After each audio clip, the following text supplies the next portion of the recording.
Hi guys, welcome back. So I got like a really good, just really positive response when I did paper 1 for the PD OSCE.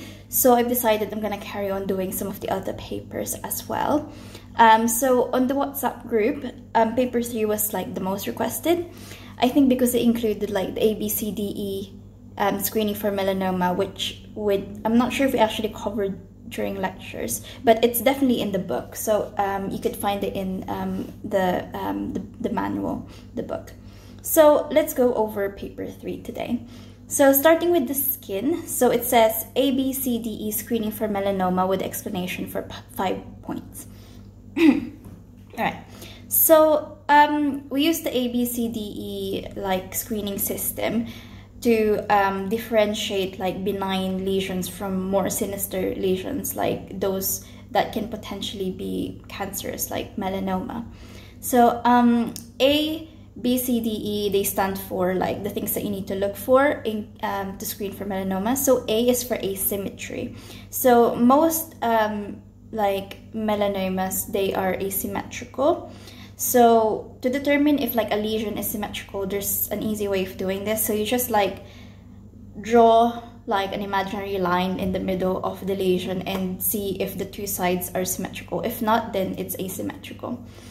B is for border, mainly border irregularity. So cancerous lesions, melanoma specifically, they have irregular borders, like the borders are not well defined, and non-cancerous lesions are usually perfectly round and have smooth regular borders.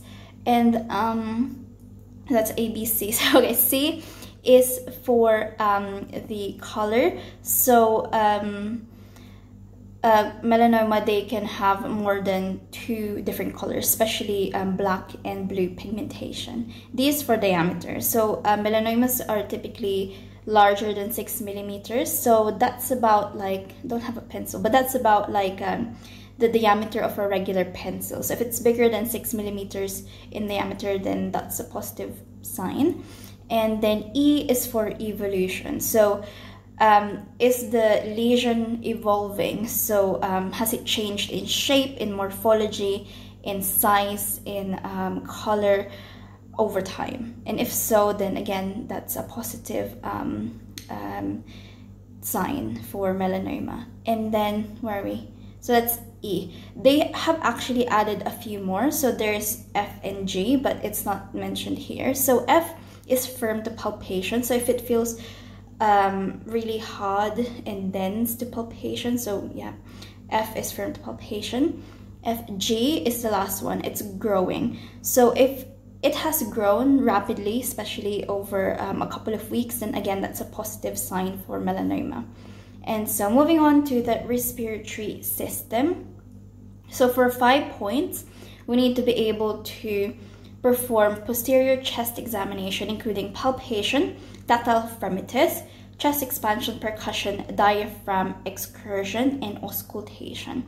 Right, so for posterior chest examination, firstly, we ask the patient to sit down on like an examination bed. We expose the posterior chest, and we drape, the anterior chest, especially if the patient is a female. And we ask the patient to cross their arms like this and reach the shoulder if they can, just so the back is fully exposed. And then what you need to do for inspection is you start with general things like the type of breathing. Is it labored? Are they using accessory muscles? Are they in like respiratory distress? So signs of respiratory distress include tachypnea. So you could actually count the patient's respiratory rate, and if that's, so normally it's between 12 to 20. If it's any higher, then the patient is tachypnic. And also cyanosis is a sign of respiratory distress, or that their respiration is just inefficient. Also, you could, at the back, you could look for, deformities in the thoracic region, any asymmetries in breathing, which can indicate things like large pneumothorax or pleural effusion. You could also look at things like the any scars on previous surgeries, any lesions, any bruises or ecchymosis, And also, this is just for general, not necessarily for posterior. You could look at the AP diameter. So if they have like a barrel chest, which means that the AP diameter is greater than 0.9, then this suggests that they have like a hyperinflated lung, common in like obstructive pulmonary diseases like COPD. So those are the things that you need to inspect generally, and specific for the posterior chest. And then it says palpation. So for palpation, there are 3 things we need to palpate. So firstly, we need to palpate for any areas of pain and tenderness. So we just touch the posterior chest for any areas of pain or tenderness.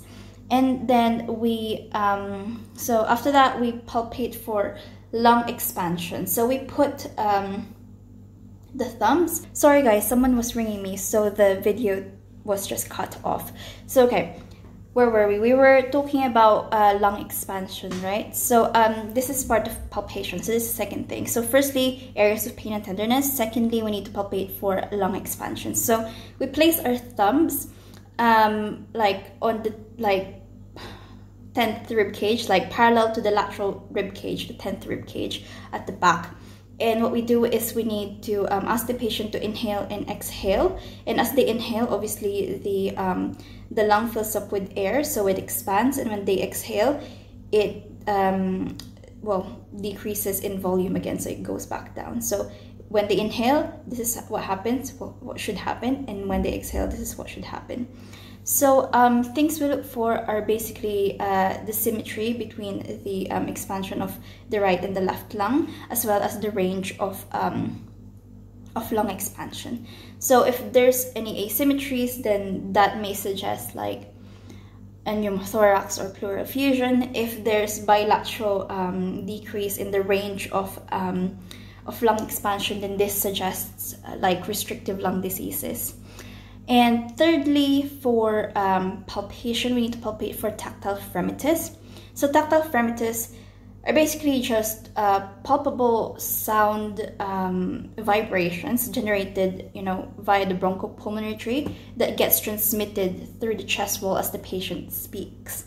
So for tactile parameters, what we need to do is ask the patient to say 99 when they feel the ulnar surface of our hand touch their back, okay? So there are 4 areas where we palpate, or we touch the back. So yeah, there are 4 areas. So 1, 2, I can't really show you because I don't have a dummy, but 3 on the actual back region, and the last area would be the sides laterally, okay? So you touch the patient on those areas, on their back, as they say 99, and you feel for those vibrations. So if there is an increase in tactile parameters, which means that there's an increase in the frequency or intensity of those vibrations, then this suggests consolidation of the lung. So either the lung is filled with fluid, or the density has changed, or if there's like a mass growing inside the lung. If there's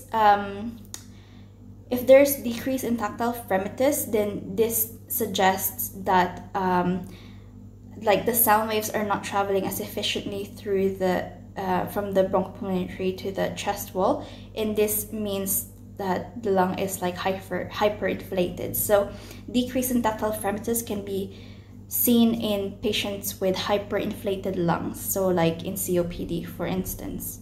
So the next thing on our list is diaphragmatic excursion. So diaphragmatic excursion is basically just assessing how far the diaphragm moves during inspiration and expiration. So the range normally is between 3 and 5 centimeters. So the way that we measure diaphragmatic excursion is we ask the patient to take in. So they are sitting down at this point. So we ask them to take in a deep breath and hold it there. And what we do is we percuss downwards to the lowest level of resonance, okay? And we mark that bit, okay? And then we ask the patient to breathe in normally, and then expire try get like all of the air out and then hold it there. So what this does is, so you know, in inspiration the lung expands as it fills with air, pushing the diaphragm down, and when they expire, the lungs, they get rid of the air and they kind of like move back up, pulling the diaphragm up as well. So when we ask the patient to breathe out and hold it there, we again percuss, but starting from the bottom going up and marking the lowest level of resonance, and that should give us 2 like points, so expiration and inspiration, and that distance should be between 3 and 5 centimeters. So that's how we measure diaphragmatic excursion. Okay, and then the next one on the list is auscultation. So posterior chest auscultation, we have 7 areas, 7 points to auscultate. So that's 5 on the actual back and then 2 areas laterally. We try avoid the scapula, so we go around the scapula as we auscultate the back, and we auscultate. We place our stethoscope directly on the patient's bare skin, not over clothing, because auscultating over clothes can introduce like abnormal sounds. So what we actually auscultate for are just listening for the normal sounds. We can count respiratory rate this way as well if we haven't done so already. And normal sounds, so should be, well, for most of the lung, it should be vesicular sounds. So vesicular sounds are like low in pitch, they're soft sounds. The inspiration or inspiratory sound is longer than the expiratory sound, and there is no gap in between the 2 phases. If you hear something like a higher pitch sound where inspiration equals expiration in terms of like the sound, and there's a definite gap in between, this is called bronchovesicular sound. And this is not normal unless you're actually just trying to listen really close to the main airways. Same case with bronchial sounds. So bronchial sounds, well, in bronchial sounds or in bronchial breathing, expiration is longer than inspiration, and there's a definite gap in between. This is abnormal when heard like throughout the lung parenchyma, but not abnormal when you're listening like really close to the main airways, like the trachea and the main stem bronchi. Yeah. So what else was I gonna say? Okay, so after determining the type of sound, the type of breathing that you're hearing, which hopefully it's vesicular, which is the normal one, you try to identify if there are any adventitious breath sounds. So adventitious breath sounds are added sounds that are superimposed on the normal breath sounds. So, sorry, I'm losing my voice. This includes wheezing, crackles, and like pleural friction rub. So just to go over them really quickly, just for revision as well, wheezing is a continuous musical adventitious breath sound, and if you it would look like dashes in time if you try to draw it. Okay, and wheezing usually indicates the narrowing of the airways. So this is commonly heard in patients with COPD, for example. There's actually 2 types of wheezing. So a high-pitched wheeze with like a hissing quality is called a wheeze, and a lower pitch one with a snoring quality is called a rhonchi. Moving on to crackles. So crackles are intermittent, non-musical adventitious breath sounds. So they would be like dots in time if you try draw it. Crackles. So crackles, they happen because of like fibrosis or interstitial lung disease, where upon expiration the alveoli collapse, and upon inspiration rapid air entry causes them to abruptly open, creating that cracking sound. So that's why it happens. And again, there are 2 types. So there's fine crackles and coarse crackles. So fine crackles are higher in pitch, and these are usually heard in like heart failure and pulmonary edema, and coarse crackles are usually heard. They are lower in pitch and usually heard when someone has like lung abscess. The other adventitious breath sound is pleural friction rub. So this is a low pitch kind of grating sound. To me, it sounds like, you know, if you've sat on like a leather sofa. To me, the sound sounds kind of like that. You could listen to the sounds from the MSD manuals, but yeah, to me, it sounds like you're sitting on a leather sofa and you're trying to get up or something.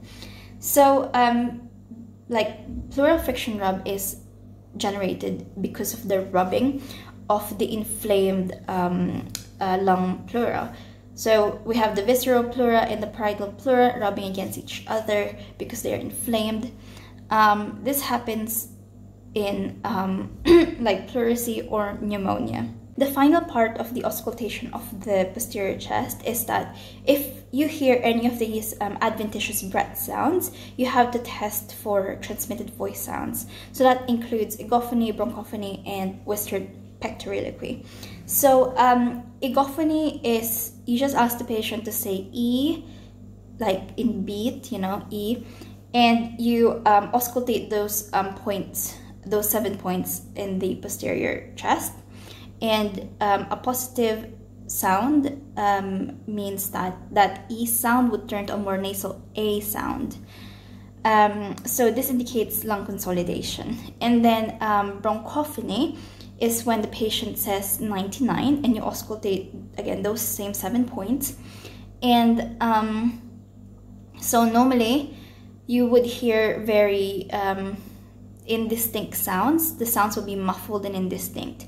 And if the sounds are abnormal, they would be clear, very easy to hear, and distinct sounds.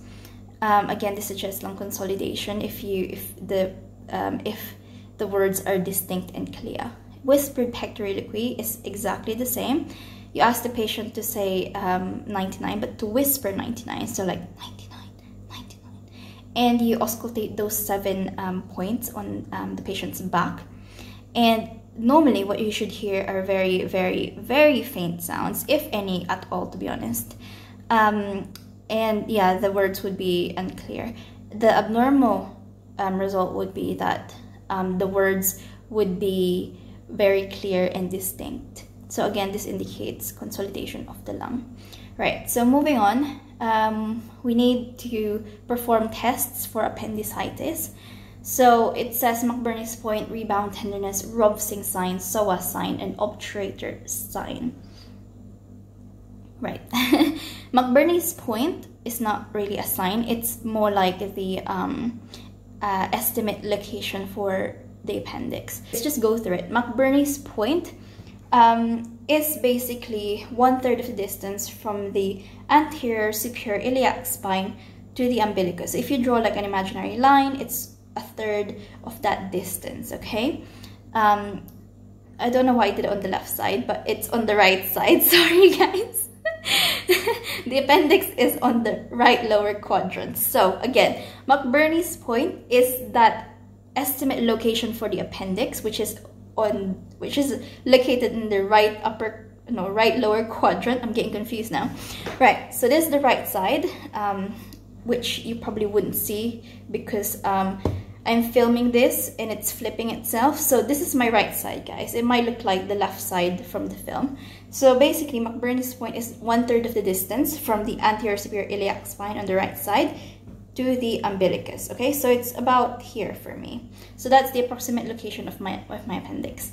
And then rebound tenderness is when you press on the McBurney's point with your index and middle finger, and then you rapidly withdraw the finger. And positive rebound tenderness, or Bloomberg sign, means that when you press in, the patient feels no pain or moderate pain, and when you rapidly withdraw your fingers, they feel more pain, or they feel a lot of pain.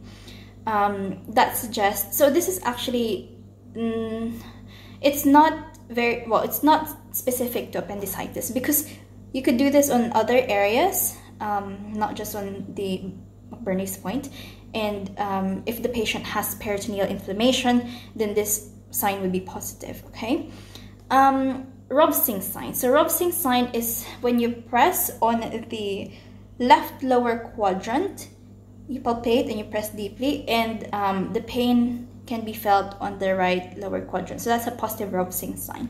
Next one on our list is the psoas sign. So the psoas sign, you have to have the patient lying supine on an examination bed, and you ask them to raise their straight right leg up. And what you do is you have your one of your hands on the top of their knee, and you try like apply resistance, so you kind of press down, and this makes it harder for the patient to raise, you know, their leg, because you're providing resistance. And what this does, it activates the psoas muscle, which then contracts and it irritates the appendix. So a positive psoas sign would mean would suggest, well, you'd see, or you'd look at the patient and there would be pain in the right lower quadrant as you are doing this, as you're applying resistance to that right leg when it's when the patient raises their leg. And the next one is the obturator sign. So similarly, we have the patient lying supine, and what we do is we flex at the hip and the knee, and we internally rotate at the hip. And again, what this does, it contracts the muscle surrounding the appendix, which irritates the inflamed appendix, so the patient would feel pain. So the positive sign for obturator sign is pain in the right lower quadrant as you internally rotate the leg at the hip. Okay, so these are the special maneuvers to test for appendicitis. And then moving on, we need to test deep tendon reflexes. So this is part of the nervous system examination. So on my videos, I think it's part 4 when I talked about reflexes. So one of them is deep tendon reflexes, or muscle stretch reflexes, which are involuntary monosynaptic, sorry, my voice. So deep tendon reflexes are involuntary monosynaptic spinal cord reflexes that are generated from the stimulation of partially stretched muscle fibers. So that's why we get these reflexes. So here we need to test for 1, 2, 3, 4, 5. So we need to test for brachioradialis, biceps, triceps, knee, and ankle. Okay, brachioradialis. So what we need to do is have the patient's arm lying like on a table or like on their lap. And what we need to do is with a reflex hammer, well, okay, we need to position it properly. So the forearm is partly pronated. So this is pronated, this is partly pronated. And what we need to do is we need to strike the radius, well, not really the radius, like 1 or 2 inches below the wrist with a reflex hammer. And we need to look for the flexion and the supination of the forearm. Okay, so we strike and then we look for the supination and the flexion of the forearm. And then for biceps, so we need to have the arm flexed and the forearm pronated, and we need to place our thumb or finger on the bicep. I won't be able to show this to you properly. Okay, we'll do it on the other arm. Okay, so again, the arm is flexed. You place your thumb or finger on the biceps tendon and you hit your finger with a reflex hammer. And what you should observe is the contraction of the biceps and the flexion of the and the flexion of the elbow. Okay, and then triceps. So for triceps, what we need to do is again have the arm slightly, I'm not sure which arm to, okay, have the arm slightly flexed, and with the reflex hammer you hit the triceps tendon just above the elbow. And what you should observe is the contraction of the triceps muscle and the extension of the elbow. And the knee, for this you need to have the patient lying, sitting down, sorry. And what you need to do is basically, so they're sitting down with their knee flexed, and then you strike the patellar tendon, which is directly below the patella or the kneecap, with a reflex hammer. And When you strike that, you need to watch out for the contraction of the quads and the extension of the knee, okay? And for ankle, you could do this sitting down as well. So for this, what you need to do is you need to dorsiflex at the foot and strike the Achilles tendon briskly with the reflex hammer. And what you need to look for is the plantar flexion of the foot, okay? And just a quick side note, if the knee and ankle reflexes are hyperactive, you need to test for ankle clonus. So recall that clonus are just the involuntary oscillations between flexion and extension. And in this case, ankle clonus means the involuntary oscillation between dorsiflexion and plantar flexion. So to conduct this test, what you need to do is you need to dorsiflex and plantar flex the foot several times, and then you sharply dorsiflex the foot. And so you do, you imagine this is my foot. You dorsiflex and plantar flex multiple times, and then you sharply dorsiflex the foot, and you look for clonus, or the oscillation between flexion and extension.